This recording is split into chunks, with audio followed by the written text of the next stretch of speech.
तस्य ज्ञानाञ्जनशलाकया चक्षुरुन्मिलितं येन तस्मै श्रीगुरुवे नमः।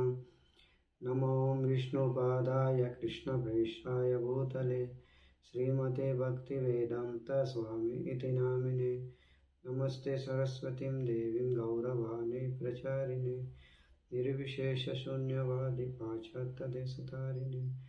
जय श्री कृष्ण चैतन्य प्रभु नित्यानंद श्री अद्वैत गदाधर श्रीवासादि गौरभक्तवृंद। हरे कृष्ण कृष्ण कृष्ण हरे हरे, हरे राम राम राम हरे हरे। ओम नमो भगवते वासुदेवाय। ओम नमो भगवते వాసుదేవాయ। వైష్ణవులందరికీ నా హృదయపూర్వక ప్రణామాలు। హరే కృష్ణ।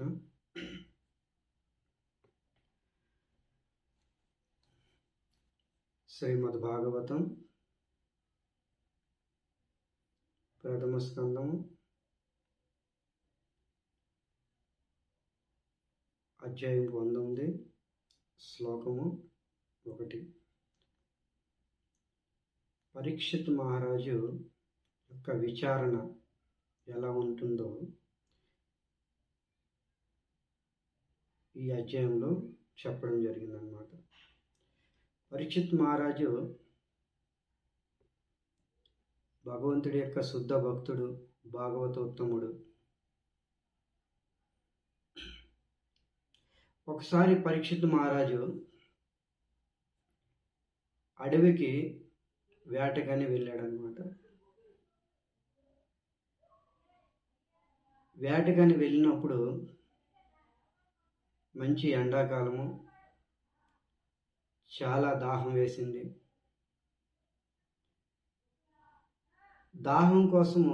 దాహం తీర్చుకోవడానికి ఎంతో ప్రయత్నించాడు, ఎక్కడ కూడా నీళ్లు దొరకలేదు।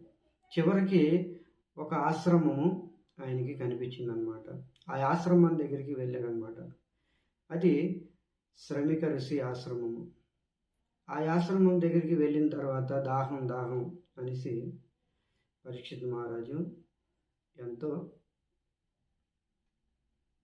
కేక వేశాడనమాట। కానీ పరీక్షిత్ మహారాజు ఆ కేక ఎవరు వినిపించుకోలేదు, ఆయన యొక్క అరుపు ఎవరు వినిపించుకోలేదు। ఆశ్రమంలో ఒక ముని ఉన్నాడనమాట, ఆయన సమాధిలో ఉన్నాడనమాట। పరీక్షిత్ మహారాజ్ చూశాడు, ఈ ముని నన్ను పట్టించుకోలేదు, నేను ఒక చక్రవర్తిని, భూలోక చక్రవర్తిని, సమస్త భూమండలానికి ఒక చక్రవర్తిని, పరీక్షిత్ మహారాజుని,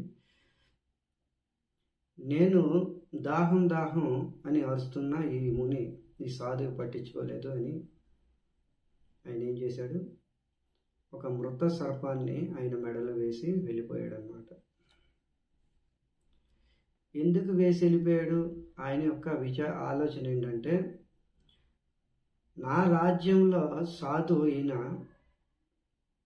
సమాధిలో ఉన్నాడు, నిజానికి సమాధిలో ఉన్నాడా లేదా ఊరినే డ్రామా నటిస్తున్నాడా అని పరీక్షించడానికి కూడా ఈ విధంగా వేశాడనమాట। రాజుగా హక్కు ఉంటుందన్నమాట, రాజుగా ఒక కర్తవ్యం అన్నమాట। ఆయన రాజ్యంలో సరిగా సక్రమంగా అన్నీ ఉన్నావా లేదా, అందరూ శుభ్రంగా ఉన్నారా లేదా, అందరూ జపం తపం చేస్తున్నారా లేదా, నటన అనేసి చెక్ చేసే బాధ్యత రాజుకు ఉంటుందన్నమాట। పరీక్షిత్ మహారాజు ఎటువంటి అపరాధం కూడా చేయలేదన్నమాట। ఇదంతా దైవ సంకల్పం అన్నమాట, ఏదైతే జరిగిందో ఇదంతా దైవ సంకల్పం। ఈ విషయం విని ఒక బ్రాహ్మణ బాలుడు శ్రమిక ఋషి కుమారుడికి శృంగికి ఈ విషయం చెప్పాడనమాట। మీ నాన్నగారి మేడలో ఒక వ్యక్తి పాము వేశాడు అని ఒక బ్రాహ్మణ బాలుడు ఆ పిల్లవాడికి చెప్పాడనమాట, శృంగికి.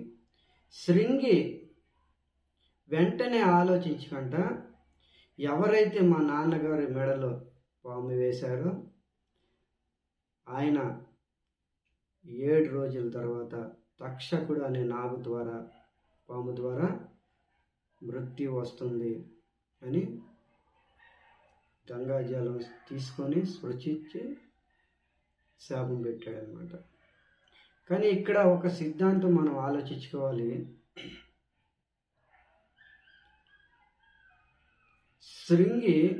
శ్రమిక ఋషి కుమారుడు శృంగి అడగాలి. ఆ బ్రాహ్మణ కుమారుడు వచ్చిన తర్వాత ఆ పిల్లవాడు చెప్పాడు శృంగికి, అడగాలన్నమాట, చనిపోయిన పాము వేశాడా, జీవించిన పాము వేశాడా, మా నాన్నగారు ఉన్నారా, చనిపోయారా, ఏదో అడగాలి. ఒక్క విషయాన్ని పట్టుకొని వెంటనే నిర్ణయం తీసుకోవడము అది చాలా తప్పు అన్నమాట. దాన్ని ప్రభుపాదుల వారు ఏమంటారంటే హాఫ్ నాలెడ్జ్ అంటారనమాట.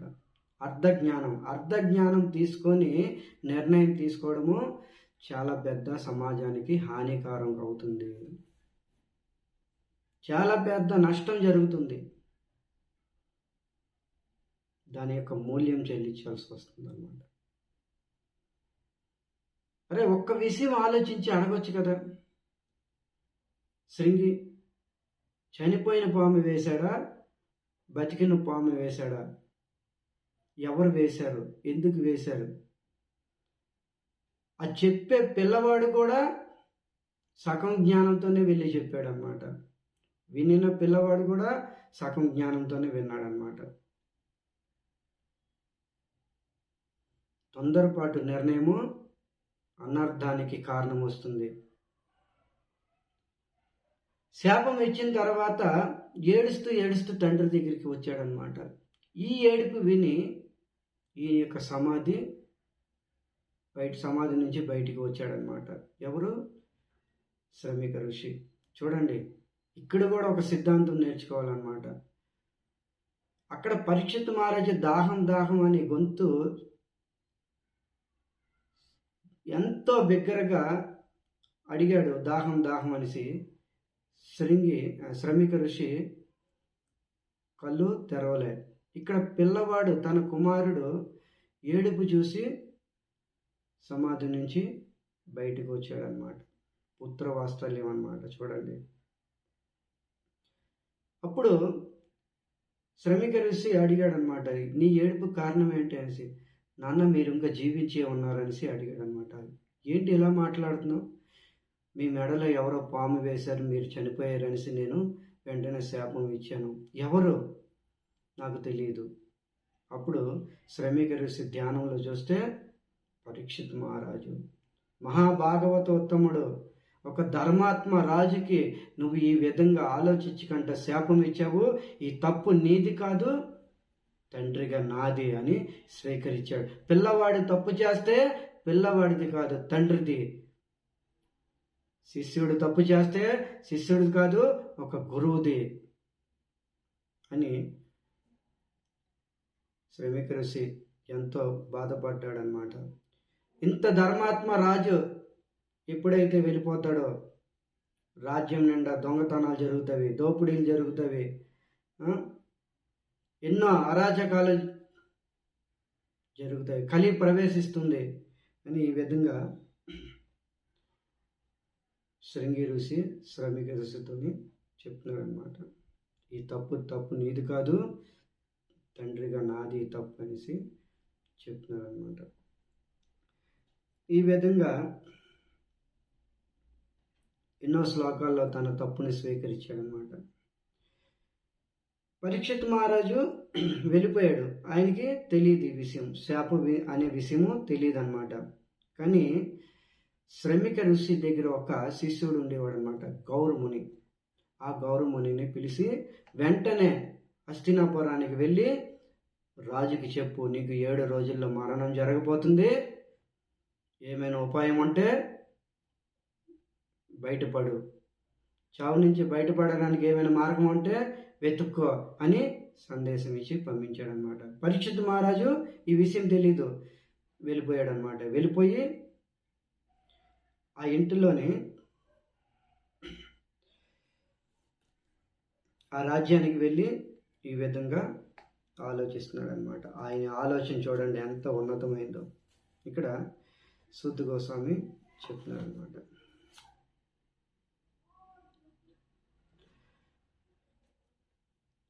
మహీపతిస్త్వా తతకర్మగహ్యం విచింతయన్నాత్మకృతం సుదుర్మన అహో మయాని చమన్వార్యవత్కృతం నిరాగసి బ్రహ్మనిగూఢతేజసి.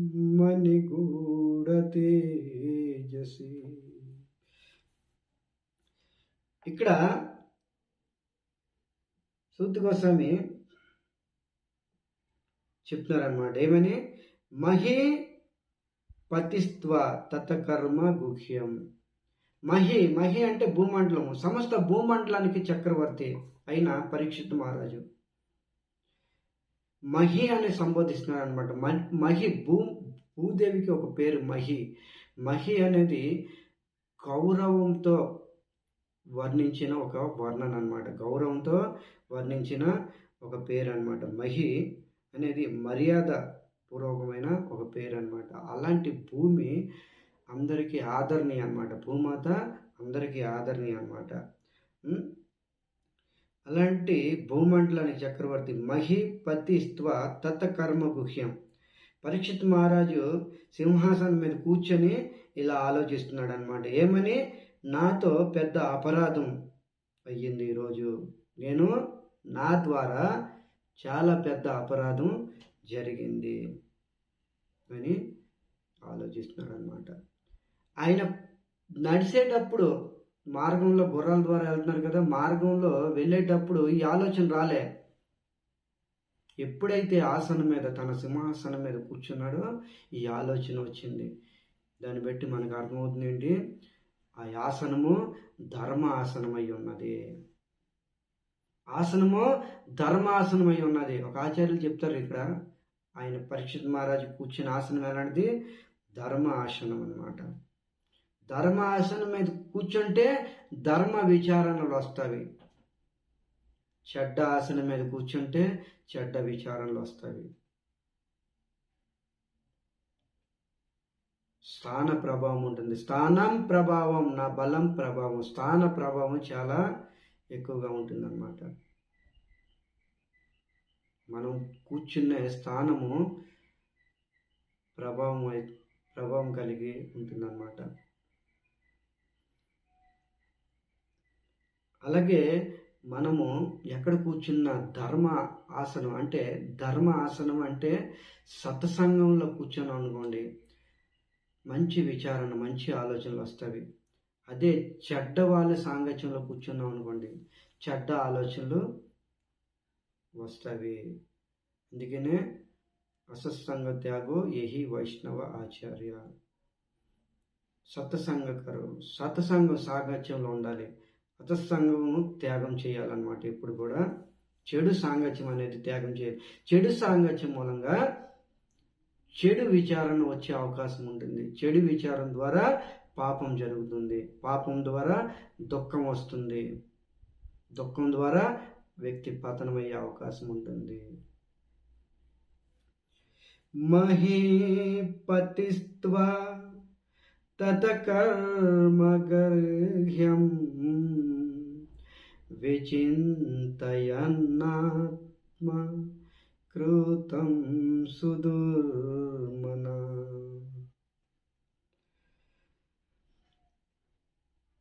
మహీపతి, మహి అనేది పూజ్యనీయ అనే ఒక పూజ్యనీయ అన్నమాట.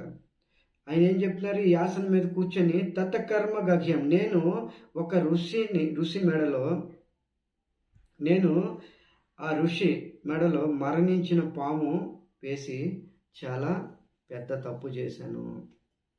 తతకర్మ గక్ష్యం, నేను ఒక ఋషి మెడలో మరణించిన పాము వేసి చాలా పెద్ద తప్పు చేశాను, చాలా పెద్ద అపరాధం చేశాను. తర్వాత విచింతయన్న, విచింతయన్న అంటే 10 సార్లు అది తలుచుకుంటూ బాధపడుతున్నాడు అనమాట. ఇది భక్తుల యొక్క స్వభావం ఈ విధంగా ఉంటుందన్నమాట. మనలాంటము తప్పులు చేస్తూ ఉంటాము, అయినా సరే నేను ఈ తప్పు చేయలేదని అంగీకరించము. నేను ఎటువంటి తప్పు చేయలేదు, నేను నిరపరాధిని అని మనమే సరిదిద్దుకుంటాం అన్నమాట. భక్తుడి యొక్క లక్షణం ఏంటి? చిన్న తప్పు చేసినా, ఒకవేళ చేయకపోయినా నా ద్వారా జరిగింది ఇదంతా, నేను చాలా పెద్ద అపరాధం చేశానని భావించాలన్నమాట. ఈ పరీక్షిత్ మహారాజు ఎలాగైతే భావిస్తున్నాడు. విచింతయన్నాత్మ, 10 సార్లు చింత చేస్తున్నాడు. రాజు ఎటువంటి అపరాధం చేయలేదు, అయినా సరే నేను చాలా పెద్ద అపరాధం చేశానని భావిస్తున్నాడు. ఇదే సాధు యొక్క స్వభావము, ఇదే సాధు యొక్క స్వభావము. తర్వాత ఏం చెప్తున్నారు? అహో మయాని చమనార్యవత్కృతం, అహో మయాని చమనార్యవత్కృతం. ఓహో ఓహో, నేను ఎంత నీచమని పని చేశాను. ఆయన బాధపడుతూ హృదయం, ఇవన్నీ బయటికి చెప్పట్లేదు, మనసులోనే తన హృదయంలో ఆయన ఆలోచిస్తున్నాడు అన్నమాట.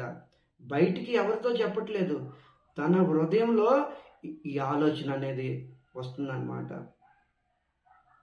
చూడండి ఎంత ఉన్నతమైన ఆలోచన. ఈయన ఎటువంటి అపరాధం చేయలే, ఆయన ఒక ఫీల్ అవుతున్నాడు, నేను చాలా పెద్ద అపరాధం చేశాను, చాలా బాధపడుతున్నాడు అనమాట. నేను చాలా పెద్ద అపరాధం చేశాను. అహోమయ నీచ, అహోమయ నీచ చమనార్యవత్కృతం. అహో, నేను ఎంత పెద్ద అపరాధం చేశాను, నేను ఎంత పెద్ద అపరాధం చేశాను. ఇది అనాగరికతమైంది. ఆర్యవర్షులకి ఇది శోభనివ్వదు, ఆర్యవర్షులకి ఇది శోభనివ్వదు. అనాగరికమైన కార్యం చేశాను అనమాట. అనాగరికమైన కార్యాన్ని నేను చేశాను, ఆర్యవర్షులకి ఇది శోభనివ్వదు అని. అహో, నేను ఎంత పెద్ద తప్పు చేశాను అని ఆయన బాధపడుతున్నాడు అన్నమాట. అహో మయాని చమనార్యవత్కృతం, నిరాగసి బ్రహ్మని గూఢతేజసి. నిరాగసి బ్రహ్మని గూఢతేజసి. ఒక నిరాపరాధి ఒక బ్రాహ్మణుని, ఒక నిరాపరాధి అయిన ఒక బ్రాహ్మణుని గూఢ తేజస్సు, ఎంతో తేజస్సు సంపన్నుడైన ఒక బ్రాహ్మణుని, ఒక సన్యాసిని నేను అపరాధం చేశాను, ఒక బ్రాహ్మణుని నేను అపరాధం చేశాను. ఈ విధంగా పరీక్షిత్ మహారాజు తను ఎంతో బాధపడుతున్నాడు అన్నమాట. సరే, ఆ అపరాధం అయిపోయింది, ఏదో అపరాధము పరీక్షిత్ మహారాజు చేశాడు. ఇక ఏం చేయాలనుకుంటున్నాడు పరీక్షిత్ మహారాజు? అడిగామనుకోండి పరీక్షిత్ మహారాజుకి, ఏ రాజా, మీరు అపరాధం మీ పట్ల ఏదో తెలుసో తెలియకో జరిగిపోయింది, కానీ ఇక ఏం చేయాలనుకుంటున్నారు? అప్పుడు పరీక్షిత్ మహారాజు ఈ విధంగా చెప్పారు. ఇవన్నీ మనసులోనే సుమా, బయటికి చెప్పట్లే ఎవరికి, ఇవన్నీ మనసులోనే. ఆలోచన అనేది ఉన్నతం ఉండాలి. వ్యక్తి సంపదతో ఉన్నతమైన వ్యక్తి ఎప్పుడు కాదనమాట. తన ఆలోచనతోనే, తన విచారంతోనే ఉన్నతుడు అవుతాడనమాట. సంపదతోనే, పోస్ట్ పొజిషన్తోనే ఎవరు కూడా ఉన్నతుడు అవ్వరు, ఎవరు కూడా ఉన్నతుడిగా భావించరనమాట. శాస్త్ర ప్రకారంగా విచారణ ఉన్నతంగా ఉండాలి, తన ఆలోచన ఉన్నతంగా ఉండాలి. నీ ఆలోచన నీచంగా ఉంటే నీ దగ్గర ఎంత ధనం ఉంటే ఏం సుఖము? నీ ఆలోచన నీచంగా ఉంది, నీ విచారణ నీచంగా ఉంది. నువ్వు భేదవాడైనా సరే నీ ఆలోచన ఉన్నతంగా ఉంటే కోటేశ్వరుడు కన్నా నువ్వు ఎక్కువ అన్నమాట. కోట్ల సంపద నీ దగ్గర ఎందుకు కూడా పనికిరాదు అన్నమాట. వ్యక్తికి ఆలోచన ఉన్నతంగా ఉండాలి, మంచి ఆలోచన రావాలి, మంచి విచారణ రావాలి హృదయంలోని, మనసులోని. పరీక్షిత్ మహారాజ్ చూడండి, ఎటువంటి అపరాధం చేయలేదు, అయినా నేను అపరాధం చేశాను, నేను చాలా పెద్ద అపరాధం చేశాను అని భావిస్తున్నాడు అనమాట. సరే, అపరాధం అయిపోయింది. ఇక పరీక్షిత్ మహారాజు ఏం చేయాలనుకుంటున్నాడు తర్వాత చెప్తున్నాడు అనమాట. ధ్రువం తతో మే కృతదేవహేళనా దురతయం వ్యసనం నాతి దీర్ఘ తదాస్తు కామం యగనుస్కృతాయ మే యదా న కుర్యం పునరేవమాద. ఇక్కడ ఏం చెప్తున్నారు? ధ్రువంతో మే కృతదేవహేళన,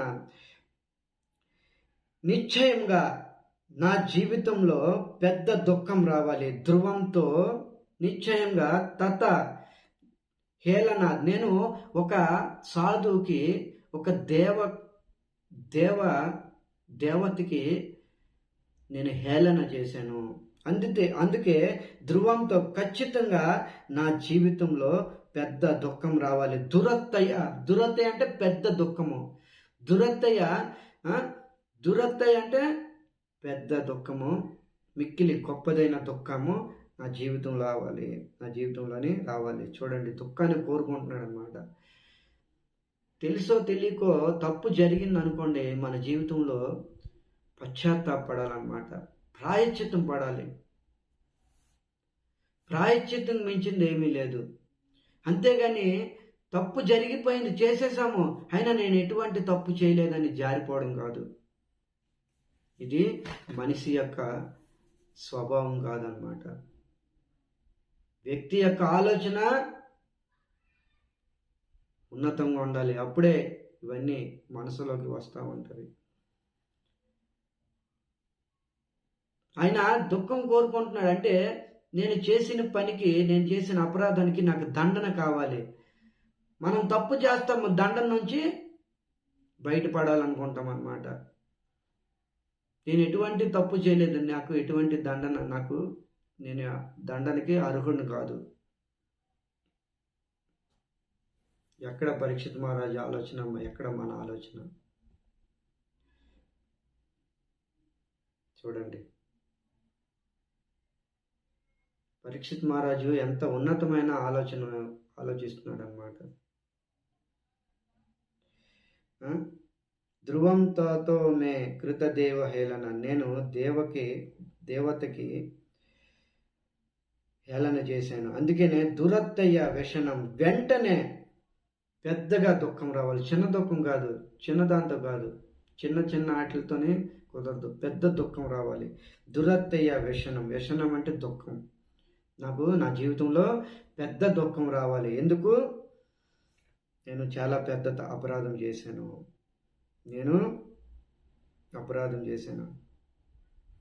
ఆలస్యంగా రాకూడదు, వెంటనే రావాలి. ఎందుకంటే నేను ఒక దేవతకి అపరాధం చేశాను. దేవత ఎవరు? ఆయన బ్రాహ్మణుడు, ఒక సన్యాసి, సాధు సన్యాసి, బ్రాహ్మణుడు. బ్రాహ్మణుణ్ణి భూలోక దేవత అంటారనమాట. బ్రాహ్మణుణ్ణి శాస్త్రం భూలోక దేవత అంటారనమాట. అలాంటి దేవతకి నేను అపరాధం చేశాను. ధ్రువం తతో మే కృతదేవ హేళన దురత్తయ వ్యసనం నాతి దీర్ఘ. దురత్తయం వెంటనే, వ్యసనం దుఃఖము, పెద్ద దుఃఖము, నాతి దీర్ఘ, ఎటువంటి ఆలస్యం లేకుండా శీఘ్రమే నా జీవితంలో రావాలి. ఇది ఉన్నతమైన ఆలోచన, ఇది ఒక వ్యక్తి యొక్క ఉన్నతమైన ఆలోచన. పరీక్షిత్ మహారాజ్ చూడండి, ఎంత ఉన్నతమైన ఆలోచన.